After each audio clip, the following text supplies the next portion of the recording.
ஒரு ஜாதகத்தில் நல்லா இருந்து இந்த கலத்திரக்காரகன்னு சொல்லக்கூடிய சுக்கிரன் செவ்வாய் ஒரு ஆண் பெண் ஜாதகத்தில் கெட்டு போயிடுச்சுன்னா காதலிக்கிற வரைக்கும் அவ்வளோ நல்லா இருப்பாங்க.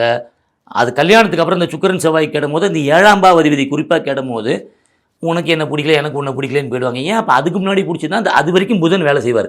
ஒரு ஆண் வந்து ஒரு பெண்ணுக்கு தாலி கட்டுற வரைக்குமே சுக்கிரன் இருக்கார் இல்லையா, இந்த சுக்கிரன் சொல்லக்கூடிய இந்த மனைவின்னு சொல்லக்கூடிய கிரகம் எப்போ வேலை செய்யணும்னா இந்த தாலி கட்டின பிறகு தான். அப்போ தாலி கட்டுற வரைக்கும் புதன் ஜாலியாக இருப்பார். புதனுடைய பொறுத்த வரைக்கும் ஜாலி. புதன் புத்திக்காரங்கன்னு சொல்கிறோம், ஓகேவா. இதில் வந்து முக்கியமாக நம்ம வந்து ஜாலி அப்படின்னு சொன்னால் அது மிதுனம். மிதுன ராசி ஒரு பொதுவாக ஒரு ஜாலியான ஒரு ராசி. அப்போ இதில் வந்து காதலிக்கும் போது ஜாலியாக இருக்கிறாங்க. எத்தனை பேர் ஜாலியாக இருக்காங்கன்றத தாண்டி அதிகமாக காதல் மேலே ஈர்ப்பு வருது. அப்போ அந்த புதன் சொல்லக்கூடிய அந்த கிரகம் நல்லா இருக்கும்போது காதலிக்கிற வரைக்கும் அவங்களுக்கு எந்த பிரச்சனையும் வராது.